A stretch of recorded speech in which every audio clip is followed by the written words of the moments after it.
Fargo-Moorhead, West Fargo Chamber. We're talking about this childcare crisis across our community. How's that for an alliteration, by the way? It's beautiful. Not, not too shabby for a Monday. I'll take it for a Monday. So, um, the economics of childcare just simply don't work. It's very difficult. And so I guess I'm curious because businesses need workers. Is there anywhere where you, as you've been talking to businesses, what kind of feedback are they giving you about, hey, we've got a lot of people that aren't coming back because of childcare, and or are they starting to talk to you about, you know what, maybe we need to build our own kind of childcare programs within the company, or are those conversations happening at all? They are actually. We've had some conversations with some businesses who looked into opening up their own childcare facility. But then when they looked into how long it would take and how expensive it would take to just start off, that it becomes a little more troublesome to do so. Like the benefits coming back to them aren't going to be immediate. So then those conversations shift to, well, what can we do now? How do we maintain our workforce, and how do we support our employees? And so we often rely on providing examples from what other businesses are doing. And quite frankly, I like to refer to our chamber as a child friendly chamber. I had a few meetings last week with people that I know that had children and sent them uh, emails beforehand saying, hey, just so you know, we're a child free chamber. Please feel free to bring your kid along to meet with me to discuss what we're going to discuss. But then also on the other side is that that's something that we uh, live at our organization. So we've had individuals who've had children and have come back and have from a maternity leave and have brought their child with them for the first 2 to 3 weeks until that daycare slot has been opened up. Because we can all do the best, or our doctors can do the best at uh, giving a labor date, but sometimes that just doesn't work out very well, right? So you might plan all that you can do, but you might need some additional help and to be friendly in that way. So that's one of the things that we do tell businesses is, if you have the capability of encouraging parents to bring their children, or should daycare fall through, there's been plenty of opportunities or experiences where daycare does fall through, and that happens at 6 a.m., right? And your workday starts at 8.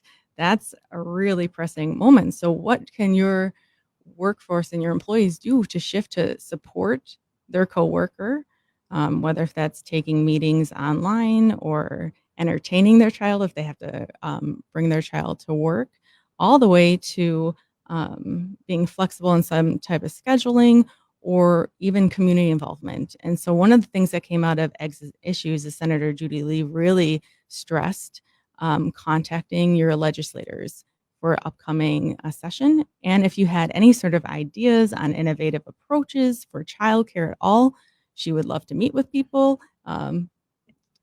Share Yeah. those opportunities, because there could be a really good nugget from a listener right now that has a great idea and just needs to connect with the right people to I mean, so get that why don't idea for we, can you move the businesses mic a to, little bit closer to oh, yourself, by the sure. way? I mean, can't they just do like some kind of childcare co-op where companies come together, and I mean, you get to buy a house, you have some real estate investments, then you've got all these different companies that are kind of putting some money in and going, hey, look, this is a problem. Go to this co-op house. Maybe they have different houses across the community. They're hiring people, and now the companies have got some money into the deal, but there is some ROI on it because you're getting work. I mean, is there some kind of co-op program that we could put together to help solve this problem? I think that's a really great opportunity to explore.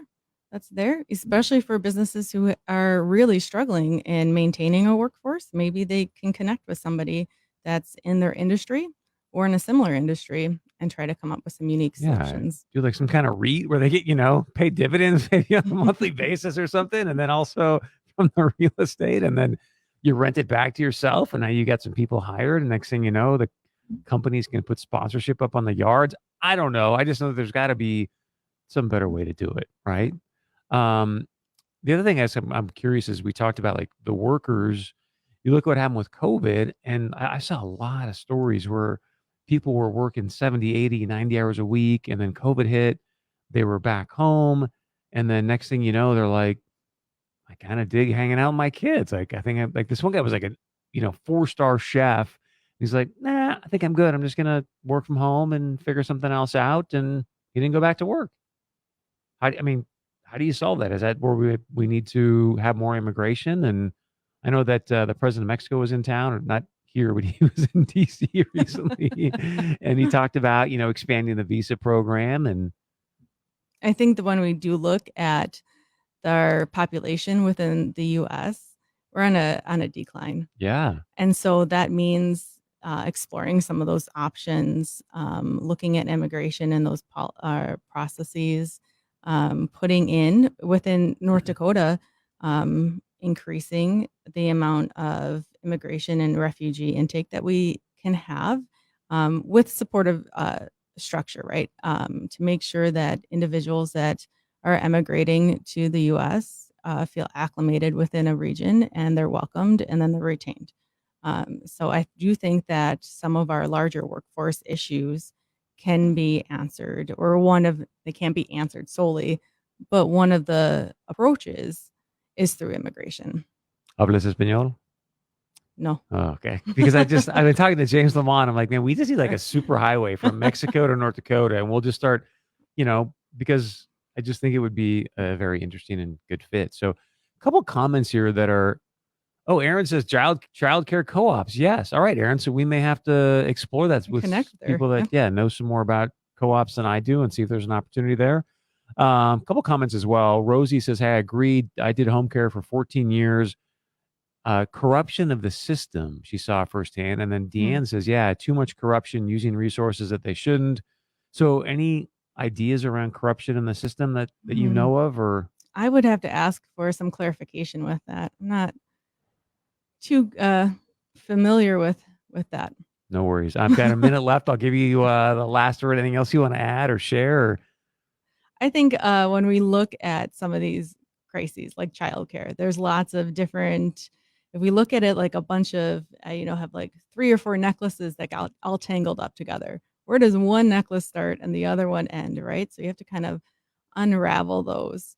And when we unravel crises like that, the best solutions and approaches are when private and public come together. We can't rely on one entity. We can't solely put it on the shoulders of the government. We can't solely put it on the shoulders of businesses or individuals at all. It's a moment where all partners have to come together to the table to really try to say, well, this is what I need, and this is how I can get to that need. And then everybody else is saying that same thing. And you can see where the best approaches are coming from and where each person can help, or each entity can help. Like, what's the word? Not solve, but approach that challenge, right? It's a multi-sector, multi-partner approach that needs to happen, that public and private approach. you mentioned your survey. If people want to participate in that, how do they go about doing it? Well, currently it is under review, so it's not released yet. But when that is released, that will be in September. But if somebody is listening to today and they would really like to be a part of that when that is released, I encourage them to send an email to info@fmwfchamber.com. And then you can put on the title Childcare Survey Participation, and we'll make sure to send the link out to that individual when that survey does go live. Great stuff. Thanks for coming in studio. I appreciate it. Thanks so much for having me. Jenna